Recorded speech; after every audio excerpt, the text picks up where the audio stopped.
Each recipe in today's menu is a star on its own.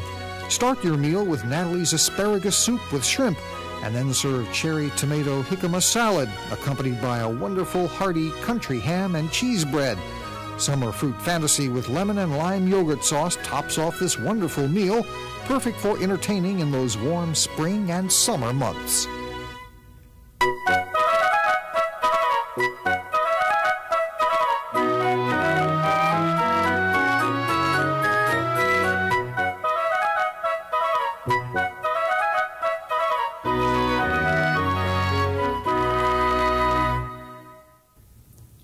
Hello, I'm Nathalie Dupree. Welcome to a lovely soup and bread kind of a day. This is particularly nice for the summer, but in the winter there's probably nothing better than this bread either. It's made with country ham and cheese, and I'm going to show you how to chop about 2 cups of country ham if I have time, but when you look for it in the grocery store, just look for something like this in the package.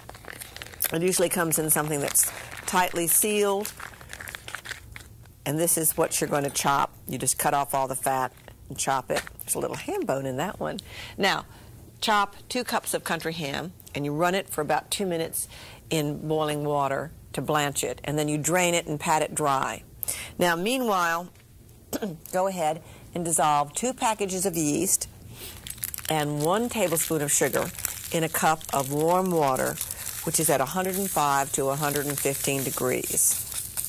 So here's that, here's this. You have to use some scissors more than anything else in this. If it's below 105 degrees, the yeast isn't, this yeast is geared towards, modern yeast is geared towards warmer temperatures. So if it's not at 105 degrees, it just doesn't want to rise. So let's go ahead and do that. Add this. Now, in a large bowl or a food processor, combine 3½ cups of bread flour, a teaspoon of salt, ½ a teaspoon of black pepper, 2 eggs. Here's one, and I'll crack the second. I always crack my eggs separately, just to be sure that something unwanted doesn't get in there. And I try not to crack things right into the food processor, eggs right into the food processor, because I find that if I do, that what happens to me is that I get a little shell in there. And so I have stopped doing that little trick, because the shell just gets pulverized and then it comes out in something else. And then I added 1/4 of a cup of olive oil. Now, I'm going to mix that, and I better add my yeast mixture. What I've done is just let this mixture dissolve. Isn't it nice to have a place where you can get some more? I've let the yeast dissolve. It's foaming and bubbling. It's proving that it's alive, but you don't have to let it go that far. You can just dissolve it with these modern yeasts. There's some sugar in the bottom, so it didn't eat it all. And then let's go ahead here, start it, and let it process. Now, it pulls together in a ball. I'm going to get away from that and talk to you. And you add flour, about ½ a cup at the time, to make a smooth dough. Takes about a minute in the food processor, and I use what they call the chopping blade rather than the grating blade. That's too sticky, and that's when you start adding your flour. So I'm going to take it out of my spill here, which is what it's called when you put your flour in here in a package. And I'm sure you always measure everything ahead of time. I don't think that if I said that if your water is too hot, it will kill the yeast. And I think that anybody can make bread. You just have to give yourself permission to practice.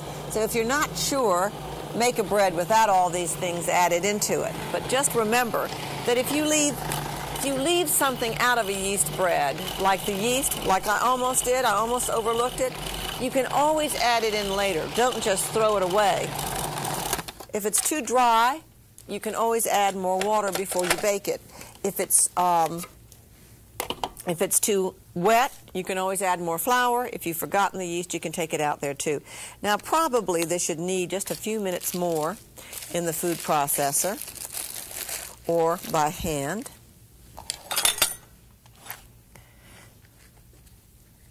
Here we go.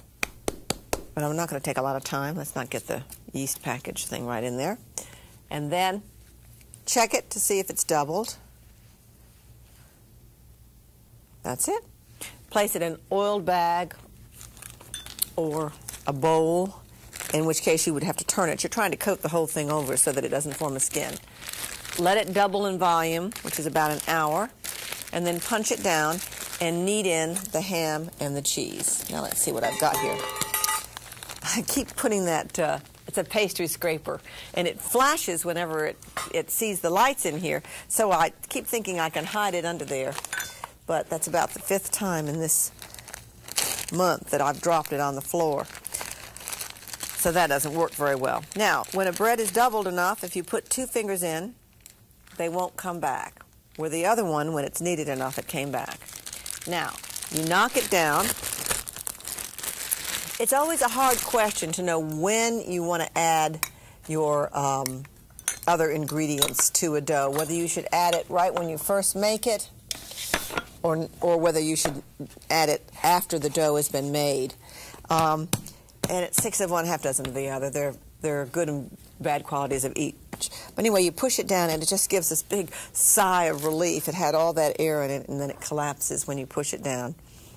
And then you knead in the ham. That's 2 cups of this chopped ham, and a cup of grated cheddar. And yes, you can buy grated cheddar, but yes, I would prefer that you grate your own. And you're supposed to do it a little at the time. So I'm making a big mess of it here just so you can see what I'm doing. But it's going to be a little easier on you if you don't do it all at one time. And then you divide it in half and you shape it into 2 oblong loaves. So you just keep kneading that a little at the time until it's done. I've got one that's already kneaded. I just wanted you to see it all go in so that you'd have it in your mind so that you'd remember it. You know, we make different stages of everything. We make so many stages of things, and sometimes it gets cluttered up here, and that won't happen to you. You will never have as much on your counter as I have on mine, because you won't be trying to show somebody all the different stages of a dough. So let me get this out of the way too. And here it is, all kneaded together. Wasn't that easy? Now, grease a baking sheet, dust it with cornmeal. Put the loaves on the sheet. And I've got 2 nice loaves here that I'm making. And you let them double, which takes you about an hour. You slash the top of each loaf with a sharp knife and bake it at 375 until it's golden brown. So here's this. And I'm going to just show you all the stages of this at one time, because I think that you'd like to. Let me just see, where's that other? Well, first you have the dough that is kneaded enough, which is here. That's the first stage. Then it's doubled, and you knead in the flour and the cheese and the ham, which is here. Then you let it double again. Then here it is here. You slash the top of it, and you can do it any way you'd like, one slash, or you can do something very decorative, say, like this. Some people do even more so. And you bake it at 375 degrees till it's golden brown. That takes about 40 minutes. If you want to glaze it, you could brush it with an egg glaze if you'd like. You bake it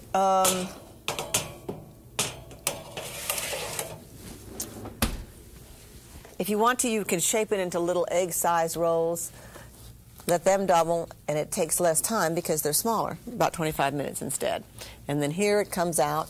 You always cool it on a rack, and it should measure 200 degrees with a clean instant read thermometer when it's done all the way through.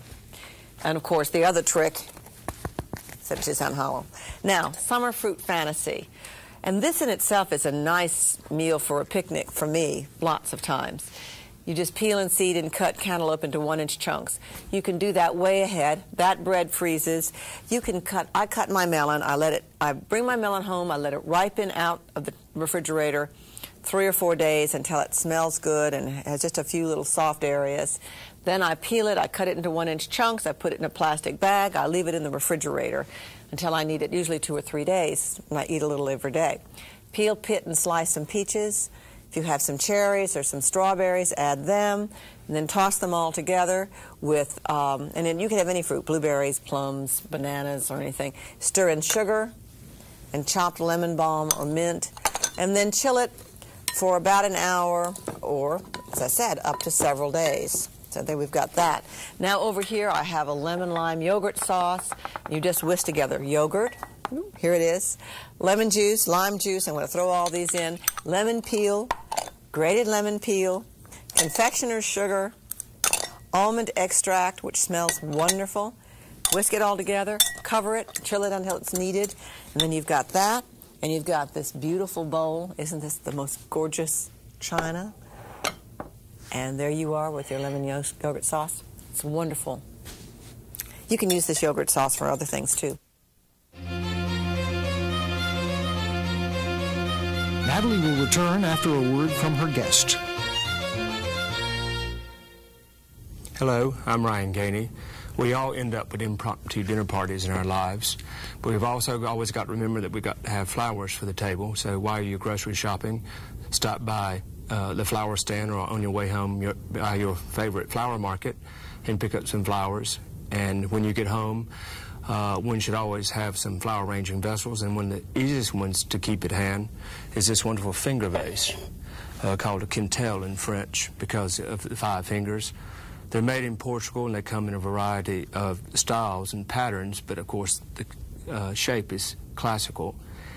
And it's one of the easiest ways to take some flowers, whether they're store-bought or gathered from the garden, and you simply, as you can see, how quickly and how easily they can be arranged to make a really nice see-through flower arrangement for the table. And I say see-through because it's always important, even if you're just having one guest for dinner, that you're able to carry on a nice conversation throughout the course of your dinner. And you can spend what might appear to be a lot of time, but it's just as easy while you're arranging to have some idea of a pattern and make sure that maybe your flowers are arranged like Queen Anne's lace is used 3 different times, and your goldenrod. Your roses are all in the center because you end up with only 3 stems. The other idea is these pretty cornflowers that repeat a pattern, and of course they pick up the blue in the finger vase, and of course are quite pretty with the floral motif on the china that you've chosen. Another very quick way to arrange flowers is this wonderful piece of toll. It's a new piece, but it's been hand-painted and antiqued. We put a nice flat green with a little bluish green detail. The clever thing is that it's a series of flutes that water goes up through, and therefore all you basically have to do is stick your flowers down in the holes or slide them between the flutes. It's particularly a very good piece to arrange with mop-head flowers like hydrangeas.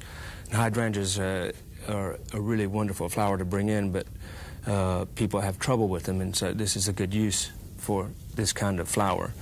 And with all your flowers left over that you got at the market, you find some little empty flutes down in here and put the rest of your flowers. Again, you're able to do several layers because your mop heads are at the bottom. And then you have these nice single feverfews out of the garden. And then if you didn't pick quite enough hydrangeas, you can sort of rearrange them and stick in some lady's mantle, this kind of thing. And so there again, you have a real simple, very easy, quick way to arrange flowers for these impromptu dinner parties. And with all that done, and you can see how quickly and easily it was accomplished, you can maybe go to your ribbon cabinet and add a little special touch to your napkins, fold them a particular way, and take a nice piece of organdy ribbon and tie a little bow. You know, it's all very simple, having been a Boy Scout, to do left over right and right over left, and it always makes the perfect little bow. And fill it all out, and of course you happen to have exactly the right color of blue to go with your blue hydrangeas and the blue border on the plate and the blue detail that's on this finger vase. And just by the time your guests arrive and you've taken a minute to sit down and calm down, they walk in and there you are, full of smiles, full of an evening of pleasure to share with someone else.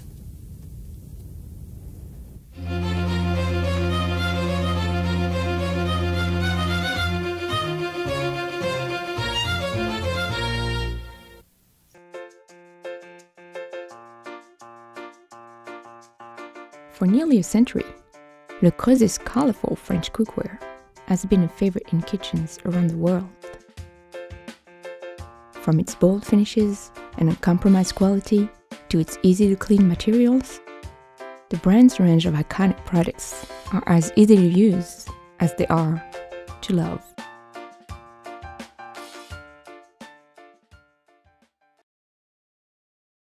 In the winter, you might want to make this a very hearty meal and have an onion soup topped with cheese toast and that bread. Make a toast from that bread, put it on the top, and put cheese on top. That might be very nice, or serve it by the side. But today we're going to do a chilled asparagus soup, and it's got shrimp in it. It's just lovely.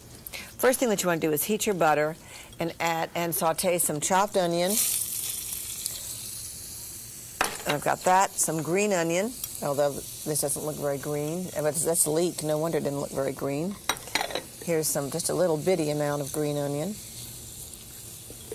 And you know, if you didn't have leeks, you could substitute and just have more onions if you needed to. Some carrot and celery. And I'm going to show you how to chop all those once they've gotten cooking. And you just saute them until they're lightly browned, about 15 minutes. Then bring your chicken stock to the boil and add rinsed shrimp. This is in the shell, which I like. You get such a more tender shrimp that way. However, if you wanted to, you could also buy pre-cooked shrimp. You just don't have to tell me. And cook it until it's shrimp pink, about 2 minutes. Lots of times in the grocery stores, they just have it already cooked for you, but it's fresh shrimp cooked in the grocery store, and that's very nice too. Now, while the shrimp is cooking, I'm going to show you some things like how to chop this onion that's in there.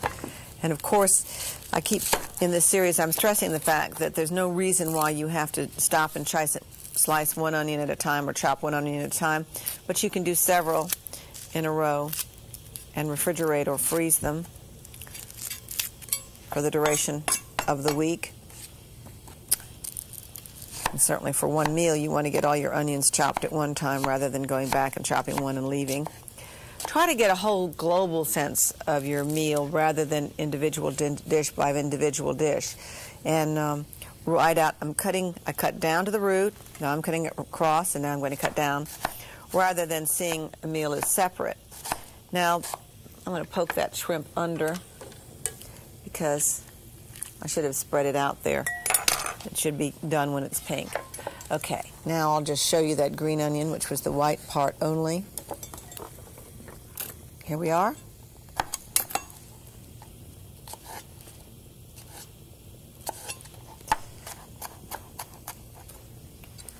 There it goes in there.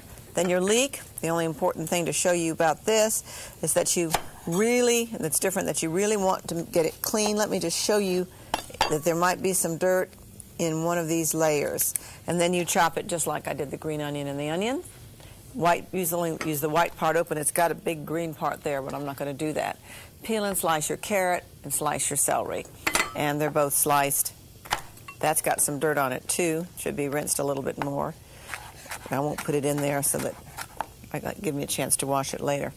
Now, let me just get your asparagus and want to trim that right here. And actually, if you're going to puree a sauce like this, which we are, you really don't have to worry about these pieces. And cut it into 1-inch pieces like that. In other words, you could go ahead and throw that in there. It's just a good idea always learn to decide what you're going to do. And I often make an asparagus soup just from those ends of asparagus gathered together all summer.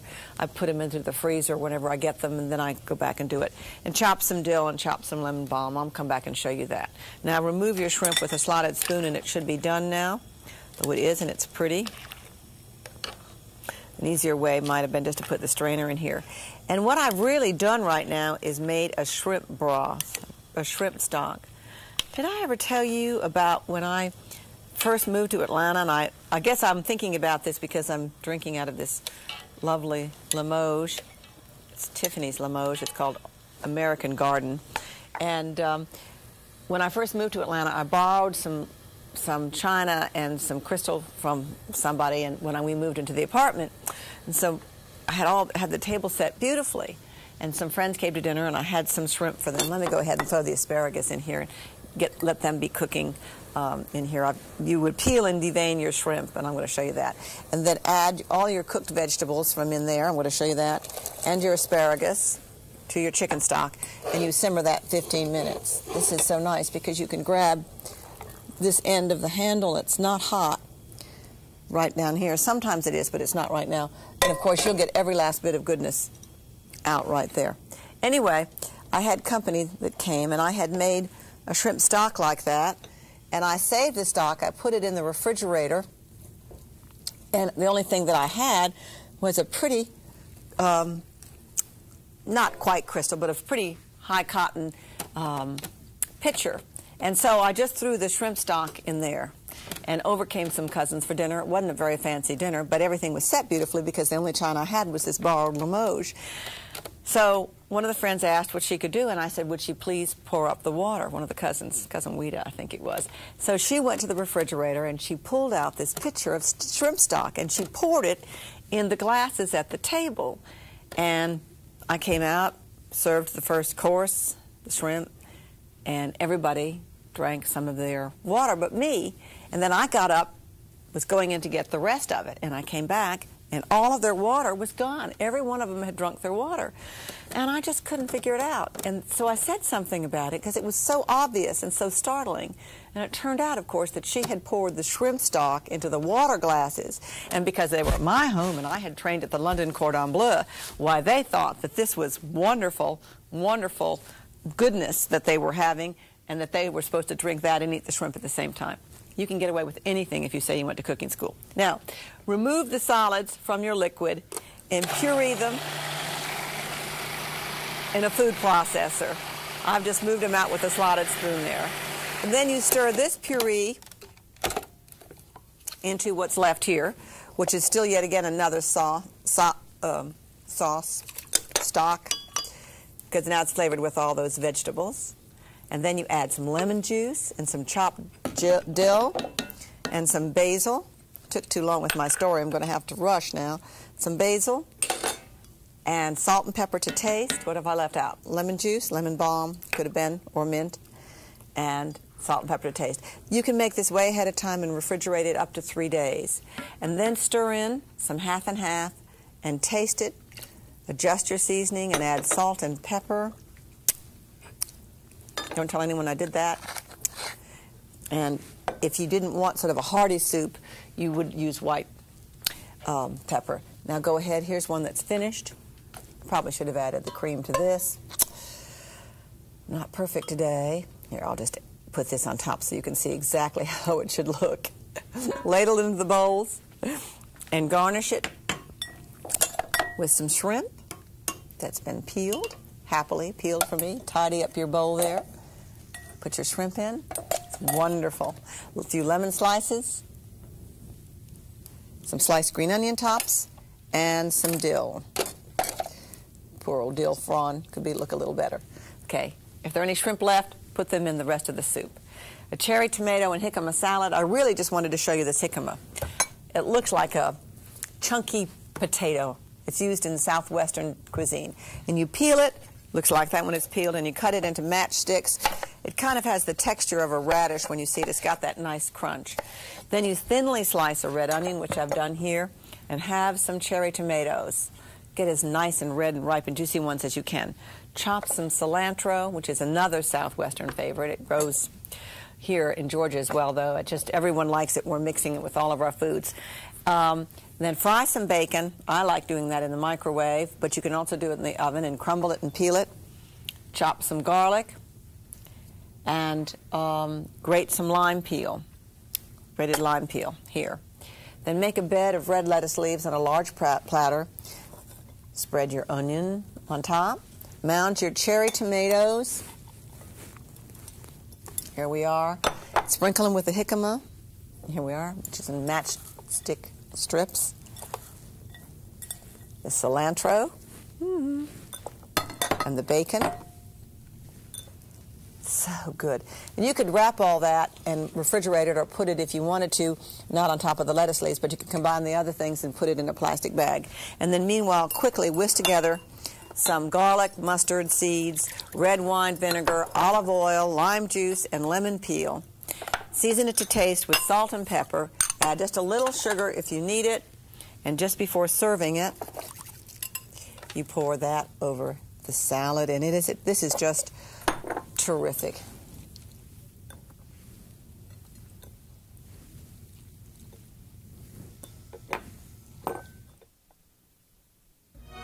Each recipe in today's menu is a star on its own. Start your meal with Nathalie's asparagus soup with shrimp, and then serve cherry tomato jicama salad, accompanied by a wonderful hearty country ham and cheese bread. Summer fruit fantasy with lemon and lime yogurt sauce tops off this wonderful meal, perfect for entertaining in those warm spring and summer months.